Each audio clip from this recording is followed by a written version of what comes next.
Hola, ¿qué tal? Hello, good evening, and welcome one and all. On behalf of the TCM TV channel and the Telefónica Foundation, I want to invite you to this celebration. It's the 50th anniversary of a film that reinvents itself every time we watch it. 2001, The Space Odyssey. But I'll tell you the plan we have for this evening. First of all, we're going to see a short documentary and an animated documentary, quite a curious genre, that's been produced by TCM and Spanish television. And then we'll have a talk about that with the director of the documentary and with other people who are going to give us a few ideas about how to view 2001 A Space Odyssey from different perspectives. Juan Luis Arzuaga will show us the scientific background, and Pedro Duque will tell us the space aspects. Rodrigo Cortés as the film director, and also Pedro González Bermuda, the director of the documentary. But to present the documentary, we're going to invite Pedro González Bermuda. Please, a round of applause to welcome Pedro.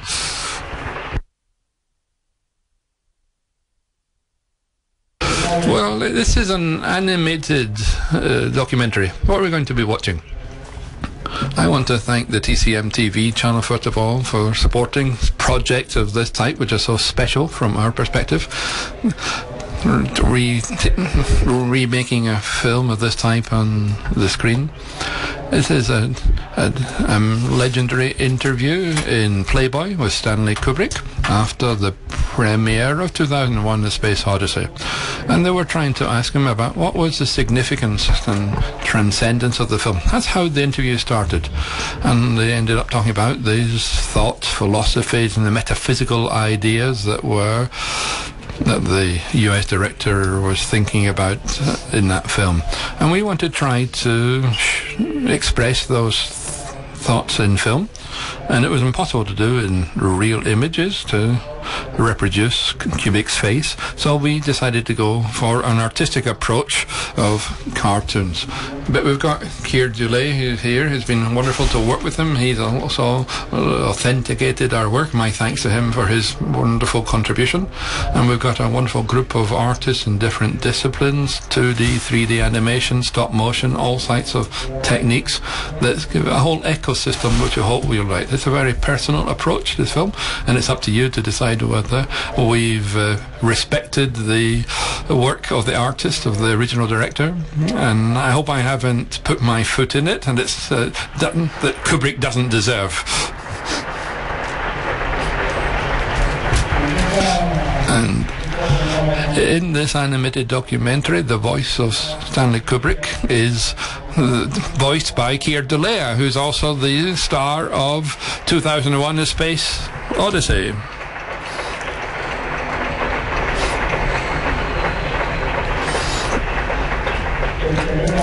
I'll have the chance to talk to him later.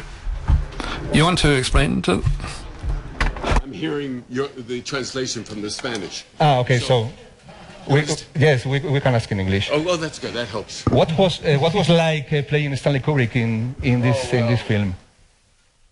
Stanley Kubrick. I've done something like 30 feature films, and no director ever came close to the brilliance and genius, and interestingly enough, that you will see tonight, the philosophical part of his persona. And to be asked to play to do his voice for this film, I consider it a great honor. I did not imitate his exact voice because he had a New York accent, and I didn't want to. I thought it might be comical if I were to literally imitate the way he sounded. So what I tried to do is make it as intelligent and as conversational as possible, so that it wasn't a dry kind of presentation. So it's such an honor, and I thank you all for coming. Muchísimas gracias. Thank you very much. Y Rodrigo, allí. Bueno, pues este era... Well, that was our first course, and our second course is this round table here. They're all leaders in their respective fields, and they're also fans of 2001 Space Odyssey. Pedro González Bermuda, the director of Sparks in the in the Darkness, and a fan of 2001. Rodrigo Cortés, the director of Barry and other films, another fan of 2001. Juan Luis Arzuaga, a paleoanthropologist, a university professor and a fan of 2001. And here on my right is Pedro Duque, an astronaut and a fan of 2001.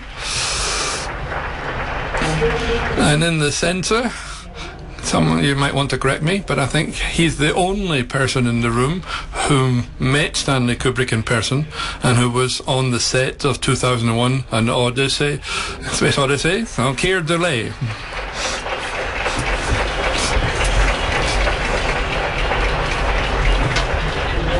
He's a working?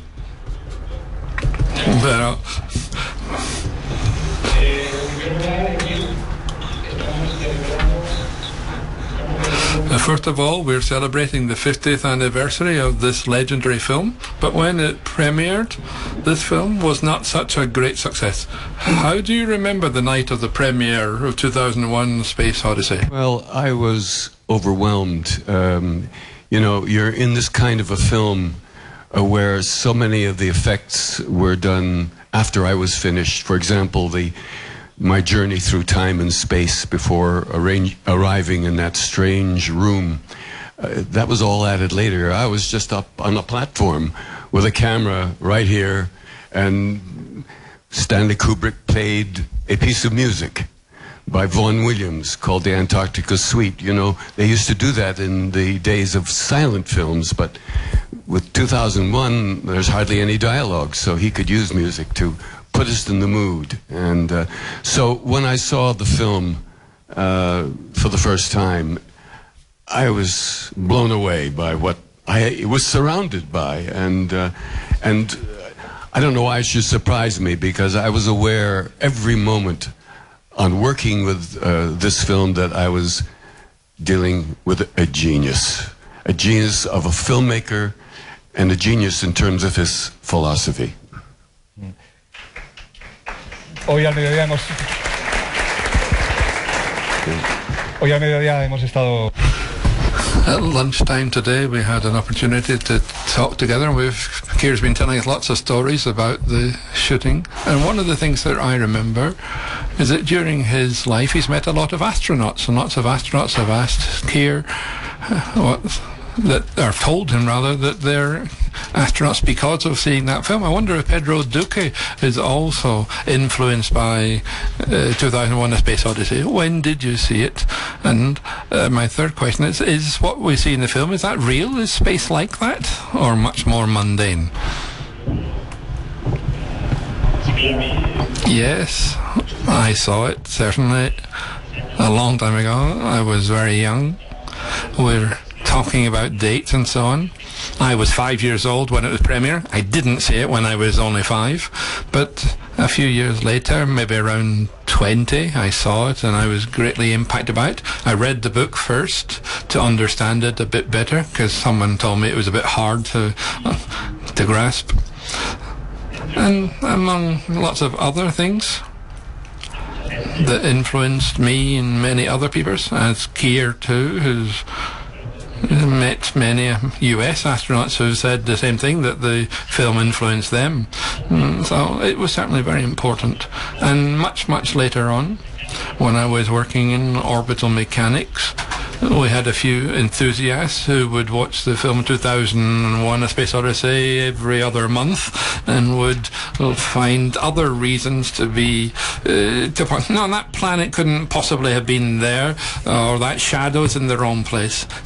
Special details. Oh, there's real freaks, weirdos. Yeah, real 2001 weirdos. But to go to your third question, is space really like that? In a lot of respects it is. Just imagine that we still hadn't had the moon landing when Kubrick shot this film. So it's, I think his space technology advisors really knew a lot about science at the time. The first of those was Arthur C. Clarke, of course, and it's really quite incredible. how the problems that we have encountered in space are in fact the same ones that they expected to encounter.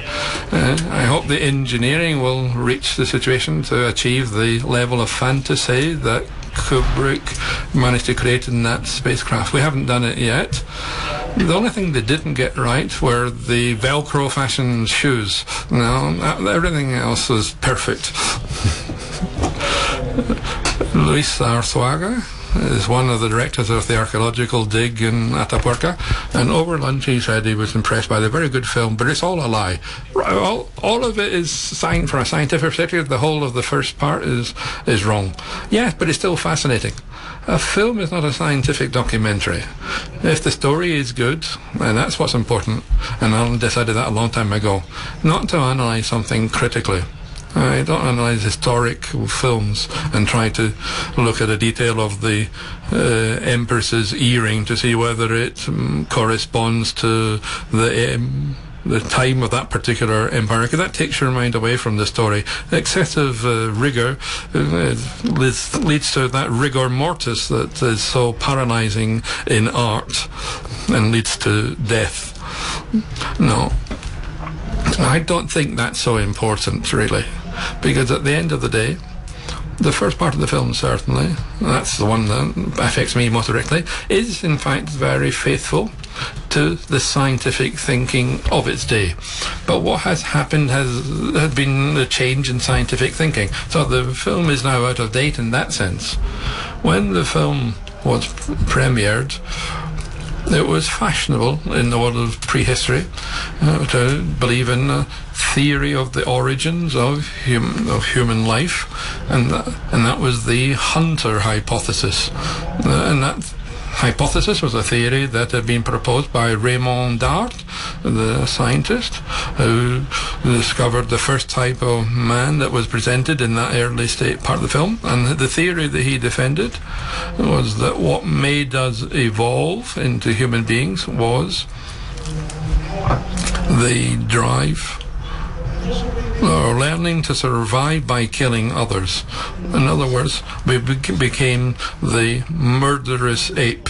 That's the other side of that theory. But there was a scientific conference in which the proceedings was published in 1966, and it said, "Man the Hunter." And that title perfectly expressed the spirit of the time. It said man, not human, man, as in the male of the species, and hunter.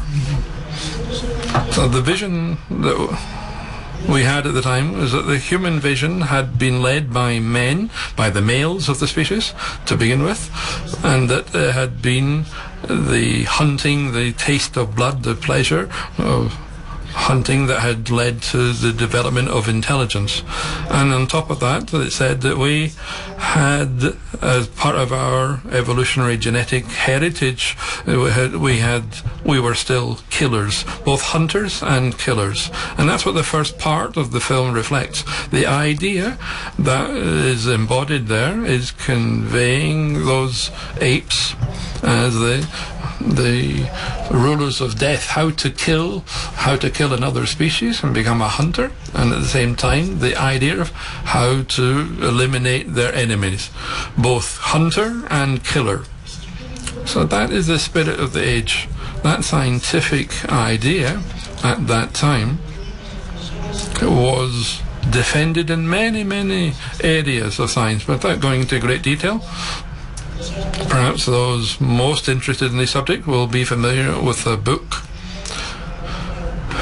by Konrad Lorenz, a Nobel Prize winner. He wrote a book called On Aggression.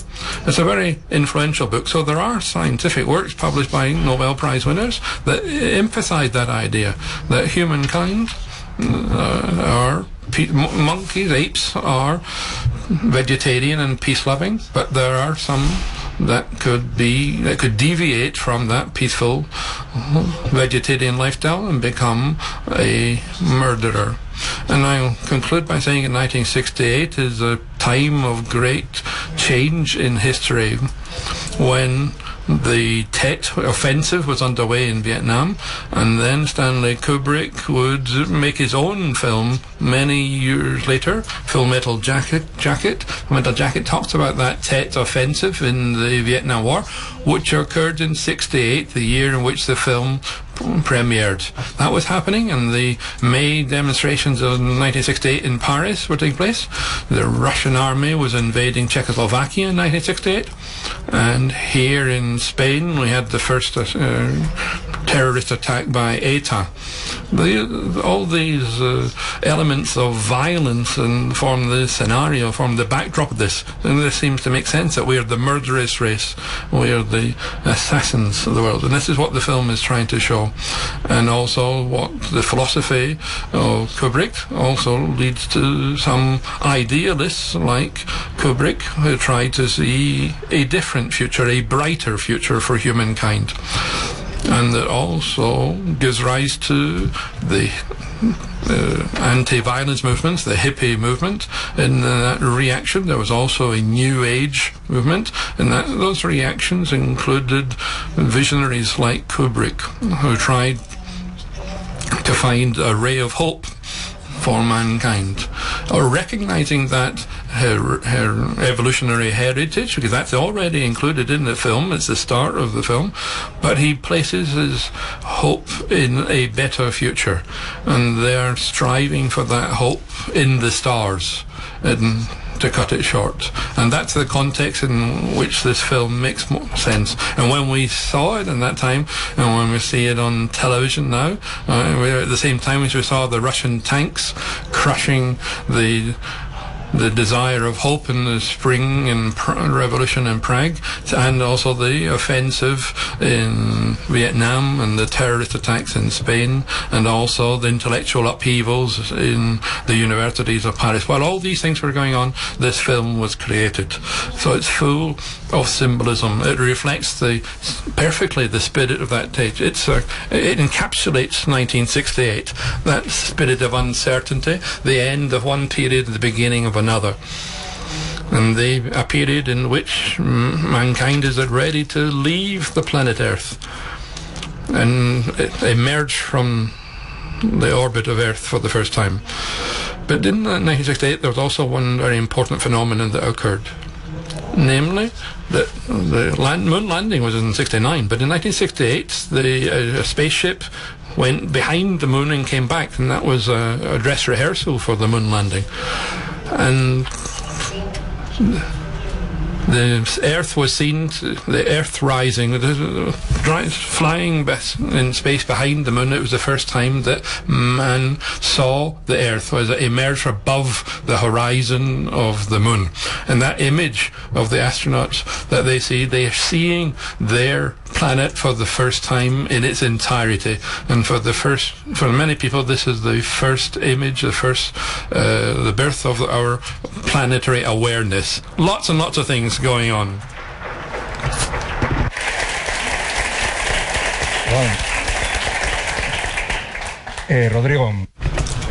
Rodrigo, from a filmmaker's perspective, this is not just science fiction, of course, which would be a pure entertainment genre without any metaphysical or philosophical content until before 2001: A Space Odyssey. But that film, I think, reinvents itself every time. I discover something new as the viewers change every time they see the film. So from your perspective as a filmmaker, what would you highlight? Are you trying to find the secret of what makes this film so permanent, so long-lasting? This film has posed problems to filmmakers of all generations because it's a tremendous nuisance. It belies the ideas that we've got ideas of Beethoven's Ninth Symphony. You see this film and it's an impossible mountain to overcome. It's a reference, a benchmark that no one could attain. I saw it when I was about 14 years old. Fortunately, this film has been premiered time and time again. It's been brought out and shown in cinemas many years. And I went a few hours later when I left the cinema after I saw this film, and it really had a big impact on me. As Juan Luis has just said, this film doesn't have to reflect reality.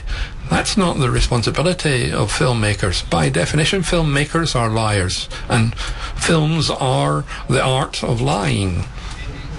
But filmmakers must achieve a new reality, a form of reality that the film or a work of art can express.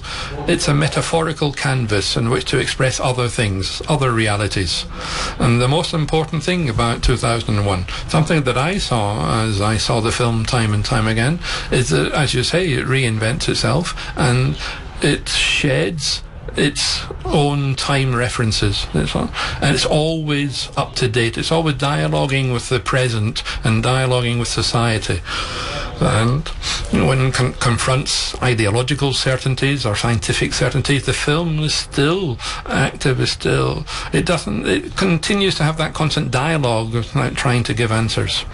And in Arthur C. Clarke's story, he says that we're not trying to understand the film. It's not an attempt to provide an instruction manual for the film, because Kubrick didn't want an instruction manual. He rejected the desire for interpretations. It's a concept much closer to poetry, much closer to music, and the maximum work that affects you in all ways, internally. It affects your body, it affects your muscle tone.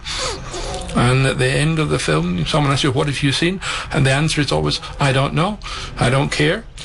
But I know that it's set me a lot of homework, and the homework is what's important. And this is not a film that's been designed to be seen, but a film that's designed to be experienced. Thank you. Pedro Gonzalez, we've just seen your films, 2001, Sparks in the Darkness. And one of the things I was quite amazed at with this film is how you've been able to insert the different audio-visual vernaculars into the film, from clips of the film itself and also home movies. And also, I mentioned this to you yesterday, and you said something that I remember, that Kubrick spoke about life, and life covers everything. Yes. First of all, I suggest you read the whole interview. It's available. It's complex and deep. Kubrick speaks in very deep, complex terms, but it's amazing to see how he has the ability to link different ideas and take you through a series of thoughts that can't be repeated in the film at the same pace. But there are high ideas and that you can apply to your life, always seeking your own light, seeking your own guide. You find defining your own hope. And in the documentary, that's what we've tried to do, to create an ecosystem in which Kubrick's own words could be evocative. But we also wanted to finish it in a way that would make it a real story. I mean, some, including the family of films, and these are real people. These are clips from family movies. From our effort, our project is to have the great words of Kubrick, but try to apply them to the individual lives of all of us. I'm not going to try to in praise of hope, but we need to, as Juan Luis has said, that we need to seek something. In the 1960s, everyone was living through a very turbulent age, and we would like Kubrick's word to go beyond his day. I also want to say we need to dispel the idea that Kubrick was such a cold, and Keir will be able to show us that Kubrick was a very approachable person, and I wanted to express this profound and human side of him. And Keir, for you, what was Kubrick like on set? We know he was a perfectionist. He looked at everything with a craftsman's eye. How was he to get along with? He definitely was a perfectionist, but he, with the actors at least, I don't know what it would be like to work with in another area of filmmaking, but he gave us great freedom.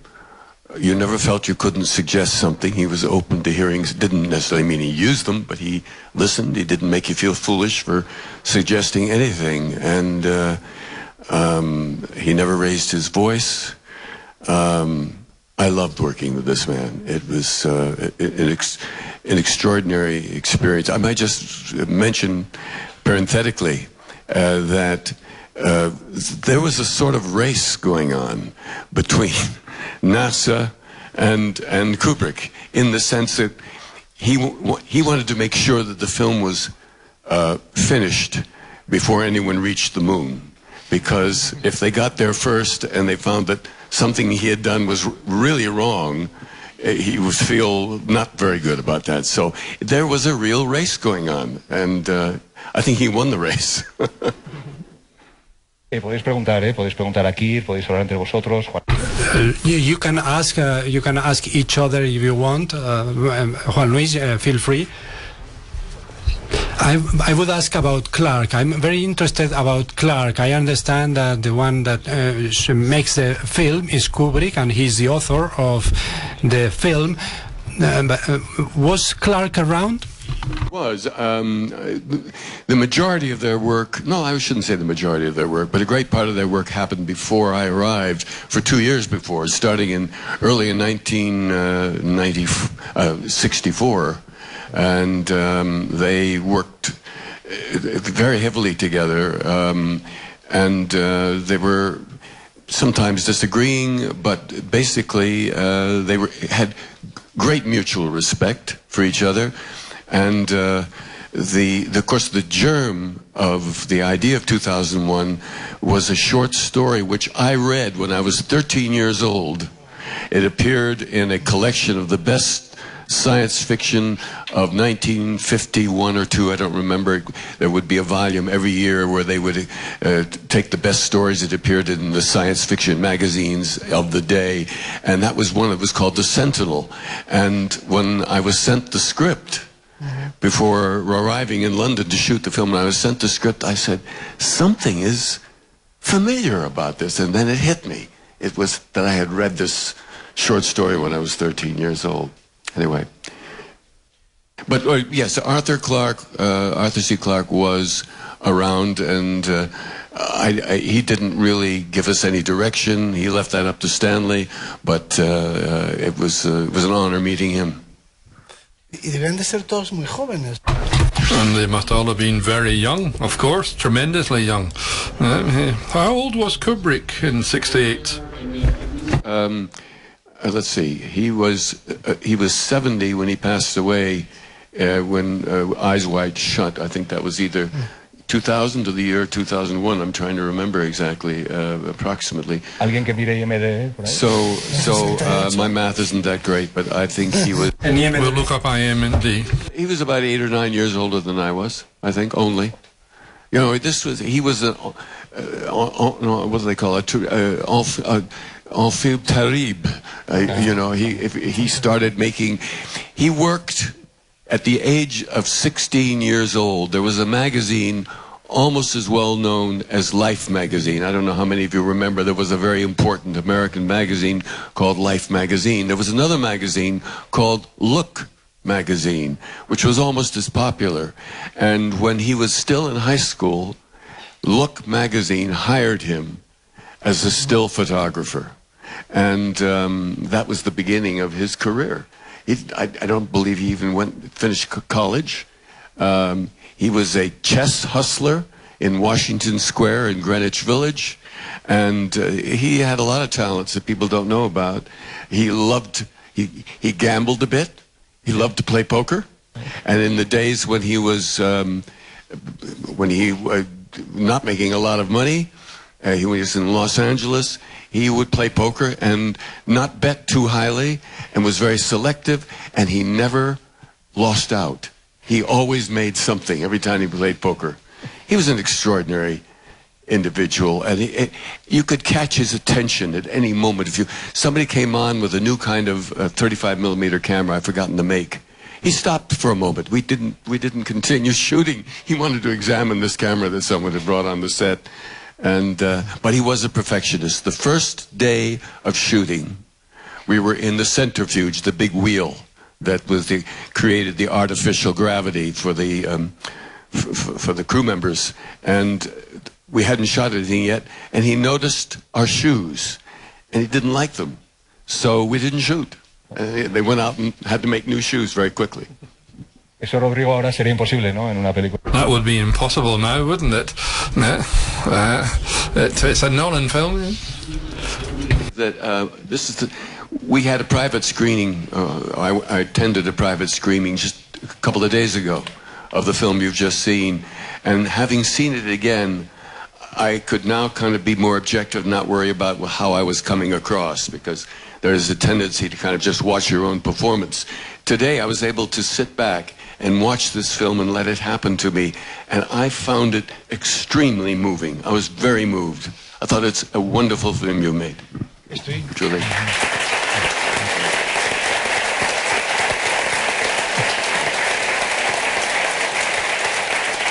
Ya que dices. Now that you say that, Keir, I think we also have to thank TCM for this collaboration, because it's they trusted Pedro and the producers blindly. You came here to Madrid and we made the film here. Thank you very much on behalf of TCM for coming.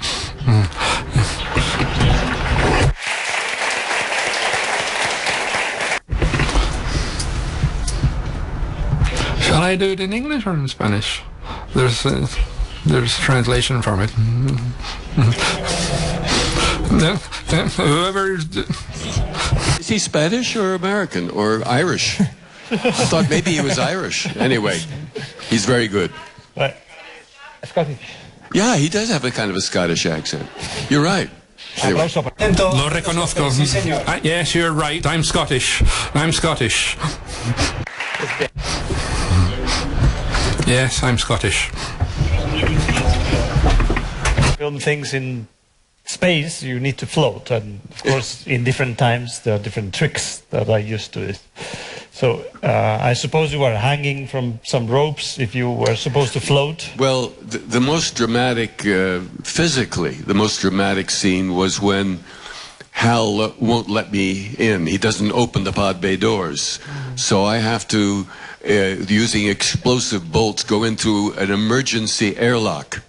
And I seem to be blown weightless, you know, this way. You're the audience, so I seem to be blown through the door, come toward you, and then blow back and forth. Well, how that was actually done, it was shot upside down like this. So 2 stories or more up, many feet, up there, and the camera is down here. So I'm just outside the opening of the airlock, and you just see the front of the pod. And in that shot, the pod explodes the door, and I hurtle, but it looks like I'm hurtling that way, but I'm actually being dropped. And there's one wire that's connected to a harness. The wire goes up to the pod, and then to the side, and there's a platform that's even with the top of the set. And there's a circus roustabout. A circus roustabout is someone who works with ropes and tents and putting up tents. And so he measured the drop, and then he made in the rope, because the rope was woven into the wire, he made a huge knot. He tied a huge knot. Then he measured the same distance again and tied another knot. So then what happened was, on action, as Stanley said action, I dove free fall toward the camera. As soon as the knot reached the man's gloves, he jumped off. So I went hurtling back up to the ceiling, and then when his feet hit the ground, he let go and waited for the second knot, and I went hurtling back up to the ceiling and grabbed the oxygen lever. But actually, of course, it looked weightless. That was very good. Fortunately, we did that in one take, thank God. Why did I have to do it? Because if you remember in the film, my character, in his rush to try to save the other astronaut, has forgotten his helmet. So they couldn't use a stuntman.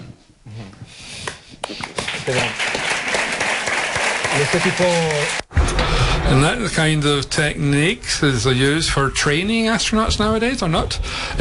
Or is cinema even harder, even tougher than astronaut training? No. The lack of gravity is very gentle.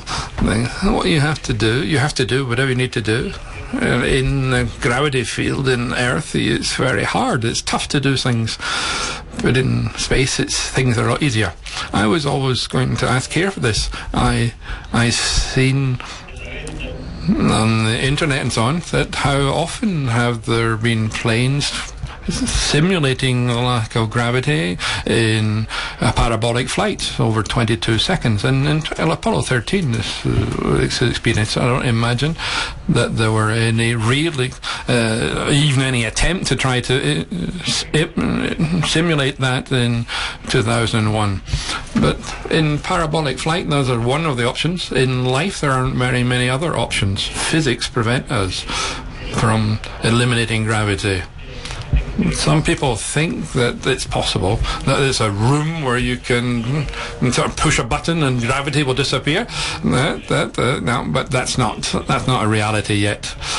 It's either that or in a swimming pool. You could be swimming around because the spacesuit will help you to float because it's full of air, and you have to have lead in your arms and feet and so on. But you can simulate it, that sense of weightlessness.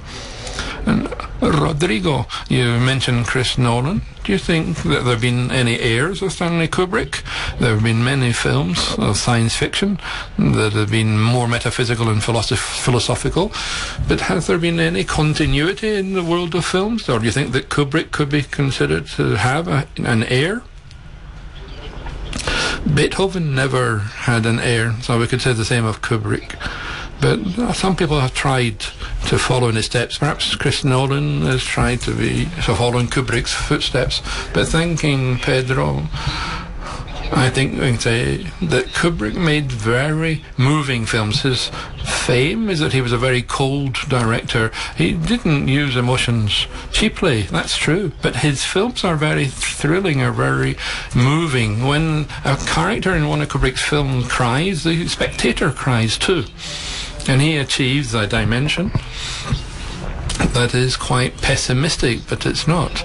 It's very objective, certainly, very distant from his perspective, but is not. It's very detached. And he was obliged to create new techniques because he wanted to make the definitive film, the best film ever filmed in space, the best film ever about war, the best film ever about horror. He always tried to make the definitive film in every genre that he touched. And to go that one step further, he needed to invent lots more techniques because his mind was generating images that had never been filmed. And sometimes we talk about a watershed in before and after, perhaps too flippantly, but it's true in the case of 2001. Yes, perhaps there were films that were conceptually speculative, such as his in that way, but he endowed his film with a very scientific approach to the phenomenon, a very plausible, similitudinous approach to it. It might not be real, it might not be genuine. Of course, the film is out of date. When we see people walking on the moon, you don't have that sense of weightlessness. Perhaps he could have achieved it, perhaps instead of filming at 24 frames per second, he'd done it at 30 or 35, but it's easy for us to say that now. But he was a true visionary, and he was keeping well ahead of the pack at the time. And then the reference earlier to Arthur Clarke, you also have to remember that Kubrick's goals were to bring the best people to his field, and he brought Arthur C. Clarke to provide that scientific background. But unlike what many people think, because that's quite commonplace, the film is not based on a prior work by Clarke, apart from The Sentinel, as Keir was saying earlier. But the film, the script, and the story of 2001 were written in parallel. The film script by Kubrick and the novel by Arthur C. Clarke. And Kubrick didn't want the novel to appear before the film to avoid the sense of having an instruction manual. It's very hard to explain. It's very easy to explain the 5 steps. And what is the Stargate, and what's that strange image at the end where time is living at different moments? But if you know that in advance, you lose the experience of the film, and that's very important, because once more, Kubrick's approach, although it's apparently scientific or objectively scientific, it's never dogmatically atheistic. And he opens up to the mystical part. The religious part is also impregnating the whole film. The film is able to spread to so many areas and raise so many questions and be fascinating without giving a single answer. It's a very unusual phenomenon. It can only happen once in your life.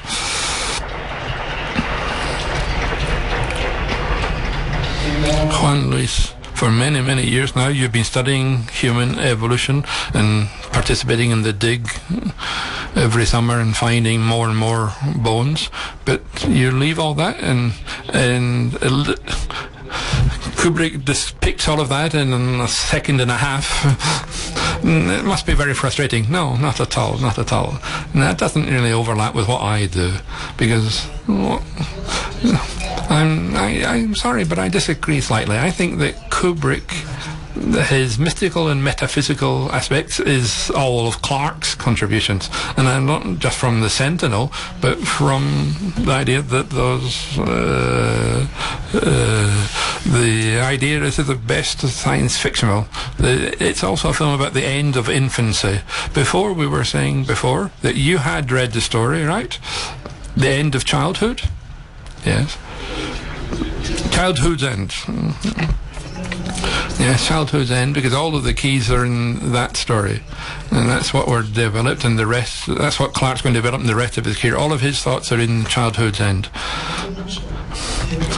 There are many people who have pointed this out, and in parallel to that, without any contagion, they've referred to Richard Chardell. He's a mystical paleontologist who shares some of the same visions, transcendental visions. And I think that all this mythology, all this transcendence comes from Clarke, and Kubrick is affected by it.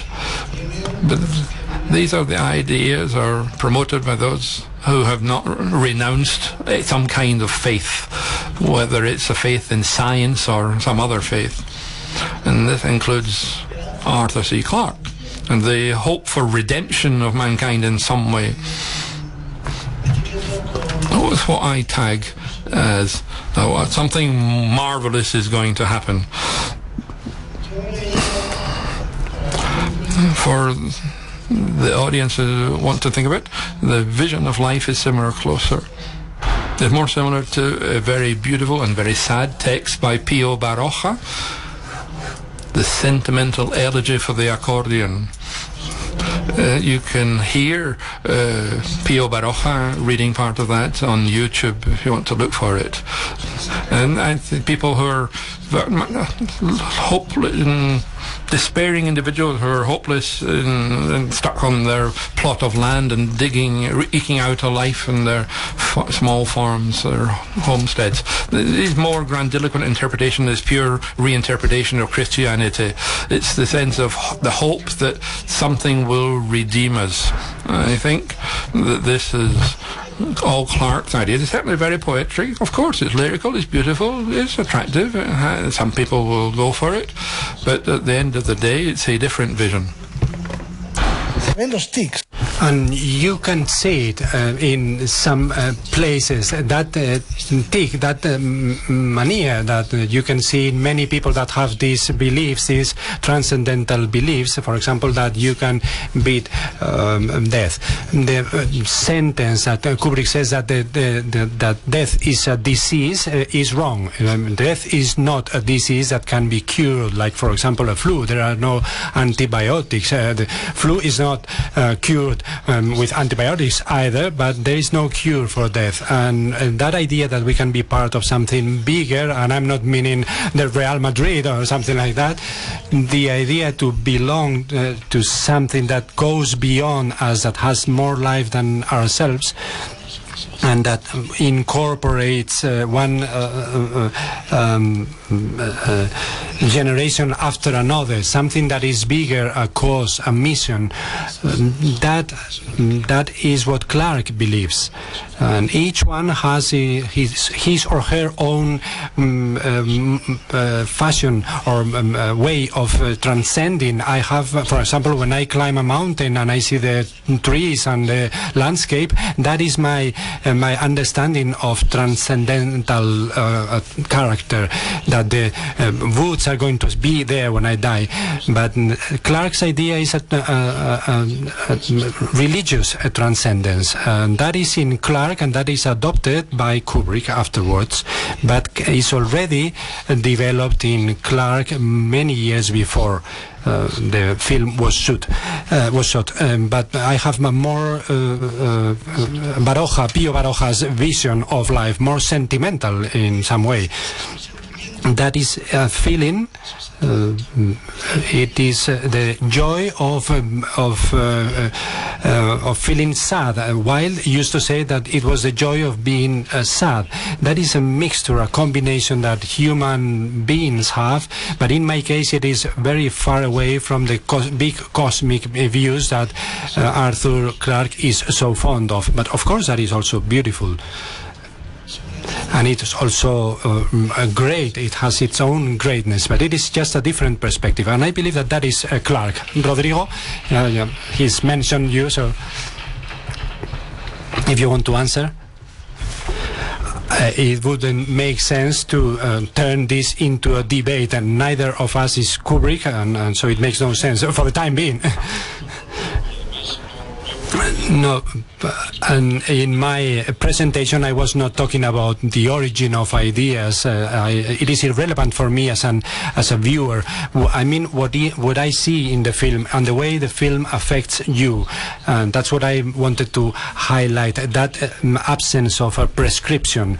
And that is what makes the film so many different films, because there are so many films as viewers. Let's go to one key scene in the film, Kirk, that is the one that posed the greatest challenge for you in terms of interpreting it, which was a disconnection from Hal. How did you live that moment? Well, yes, that was the most challenging scene emotionally, not physically, when I disconnect Hal. And it reminded me, and therefore it kind of helped me find the performance. It reminded me of, there was John Steinbeck, a famous American novelist, wrote a book called Of Mice and Men, and then they made it into a film, and there have been several films actually made from it, but the first one was with Burgess Meredith playing a kind of cowboy, and his best friend is a mentally retarded man. And they have a wonderful relationship, and they talk all the time about how someday they will have their own ranch, and they will have their own life together. But unfortunately, the mentally retarded man, through a series of circumstances, inadvertently causes the death of a young girl. And whether they think he's raped her or whatever, they're ready a group of people from the countryside are looking for him. They want to hang him from a tree. So Burgess Meredith, in order to have that, to avoid that happening to his friend, takes him. They're in a place, and they're describing that wonderful ranch that they're going to have together and the wonderful life there. And while he's describing that, and they're going over that because they've done it all their relationships through the years, he's reaching behind the head of the man with a pistol and shoots him and kills him instantly. And in a way, that brought it back. I was able to use the memory of having seen that film that helped me in the scene of disconnecting Hal. If I must apply all what you say. I was going to say that that scene is I think the best scene ever shot in the world of filmmaking, I think.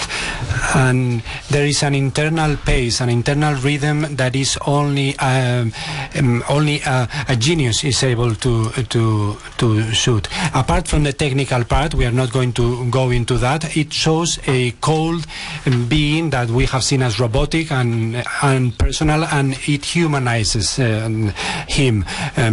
Bowman, the character that Keir plays, goes slowly and securely, just focused on the negotiation, and he starts disconnecting those units of processing that are like neurons, the way in which he disconnects it step by step, the fear that he feels. And we also perceive that the machine has fear, that they start to lose motor coordination, it loses consistency and coherence. It cannot really link together thoughts as if it were suffering from Alzheimer's disease.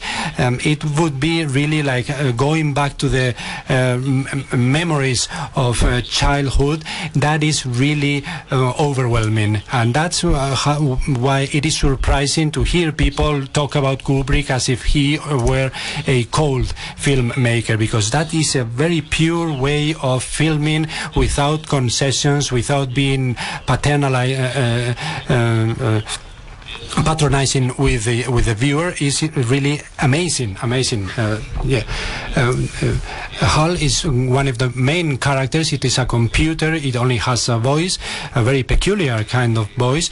But I believe, Keir, that you never met the actor that played Hal.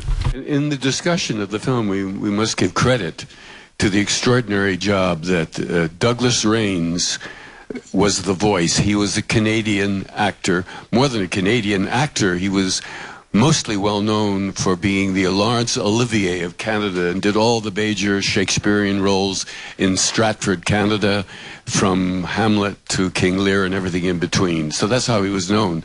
And he only worked on the film for 2 days. It was a 2-day job. So we have to give this man credit for bringing, it was perfect. You know, Stanley didn't know what voice he wanted when we were filming.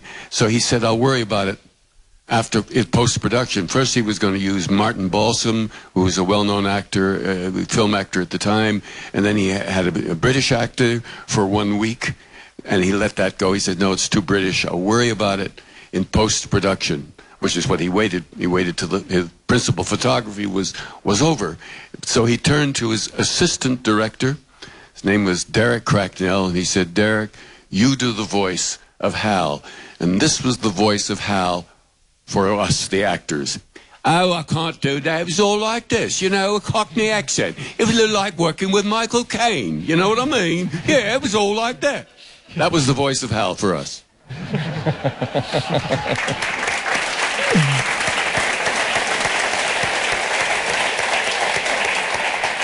Pedro Duque, do you believe that science fiction or films like 2001: A Space Odyssey have had any real influence on the further development of space engineering? In some way, has space engineering tried to be inspired or base its advances on the inventions or the theoretical propositions of films like 2001? Well, perhaps, yes. Well, let me interpret your question literally, because for a film in which you've got people can see things that might be plausible or possible in an artistic sense, it would be great if we could do that. We would all have to make an effort, and if the engineers would love to be able to do it, then it leads society to aspire to those ideals, those levels of technology that we still don't have even today.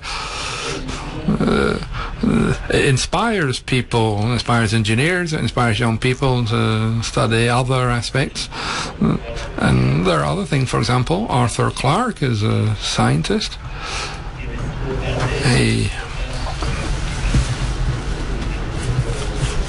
He took part certainly in certain technological advances. He wasn't the inventor, but he might have been the first person to publish the idea. So outside the scientific or academic journals, the idea of having a satellite 36,000 miles above the planet would have television signals 24 hours a day. And he was the first to publish that idea. And that kind of mutual feedback certainly could exist. And in particular, the film obviously has to be plausible. If you see a film like Armageddon, for instance, no, please, we're talking about 2001. Going to the other extreme. And Jupiter, I don't know, 1,000, 2,000 years? You think that humanity might ever reach Jupiter? It's no more difficult to reach Jupiter than anywhere else. We've got a space station up there that's been there now, 15 years in orbit? No, more than that. I think it's going to be around 19 years soon. So, with 19 years of space travel, we could reach Jupiter, clearly. It's just a matter of developing systems, certainly much more reliable systems. Take what we got and improve on it. We're not back in the days of the Apollo where you had to invent everything. We didn't know how to distribute documentation to so many people, so they invented photocopiers to be able to distribute the docs. And they had computers that occupied an entire room, and they were able to shrink them into something much more portable. So we have to improve on it to reach Mars or Jupiter. It's not really make much sense to go to Jupiter for the view. What for? Yeah, why bother? But in another of the novels of Arthur C. Clarke, two of the ones after 2061, they deal with the question of these satellites, where the monolith is reserves. I think it's a Jupiter satellite. So our new life could develop. So we could go to a place called Europe. You can certainly do that, but it only take 1,000 years. But what it does require a lot of people with a knowledge of technology and the wish and the resources to work on it. In the Apollo program, there were 400,000 people working to get to the moon. So how many people could be working on similar projects nowadays in the US, just to compare it? In the US space industry at the moment, maybe 100,000 people. They're not working on a single project, they're working on different things, and rockets and satellites and so on. The next step, in fact, just this morning I saw a budget of $500 million, $500 million made available for a potential space station that would be orbiting the moon, but you're not paying for much for that. A Christopher Nolan film based on that might be a good idea. But to come back to you, Keir, with the last point, there's not a lot of dialogue. There are no dialogue in the film. There was a very long dialogue that you... Oh, can you hear all right? Ella es la esposa de... Gracias. Thank you, Maya.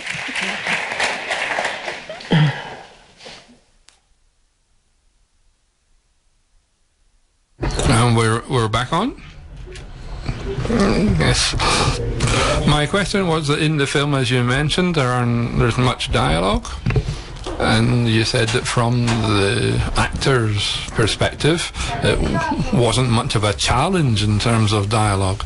But I know that there's one particular speech, a very long speech that Kubrick made you learn by heart, and 50 years on, 51 years, you still remember it. It's an extremely technical speech, as I recall. Very long speech for this film, because there are no long speeches anywhere in this film. There was a scene in the script where I had to communicate with mission control regarding a unit on the ship that Hal, the computer, was predicting that we were going to have a problem and that had to be replaced. So that's why I went out on an extracurricular, not extracurricular, what's the word, EVA. Vehicular, thank you. And vehicular, and to get the part and bring it back and test it. Well, so it was, it was very technological gobbledygook. It was very hard to remember. It was like a foreign language. And I'll do it for you because I learned it almost phonetically, syllable by syllable. And this is how it went. This is 52 years ago. Mission Control, this is X-Ray Delta 1. At 1920 onboard fault prediction center, and our 90000 computer showed Alpha Echo 35 unit as possible failure within 48 hours. Request check your in-ship system simulator. Also confirm your approval our plan to go EVA and replace Alpha Echo 35 unit prior to failure. Mission Control, this is X-Ray Delta 1. Transmission concluded. Now,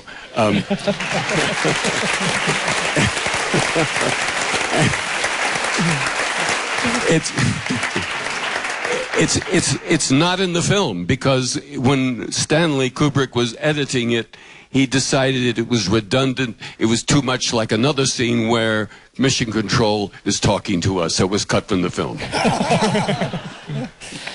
Bueno, pues la verdad es que con esta anécdota es un broche final para... So with that story, it's a wonderful ending to this. As I said, these are all leaders in their areas, and we could spend hours and hours talking about this. And I've got a lot of homework to do, and I think some of you will have to watch 2001 again. That's, of course, the first priority. Also, read Arthur C. Clarke. Read Baroja as well. I don't know if you want to assign us any more homework after the chat. Is there anything else I've forgotten? But I want to thank all of you very much indeed for having come here. All of the Pedros, Juan Luis and Keir will be going to the Cannes Festival because this Saturday there will be a tribute to 2001 Space Odyssey in Cannes. Thank you all very much for coming, and in behalf of the Telefónica Foundation and TCM.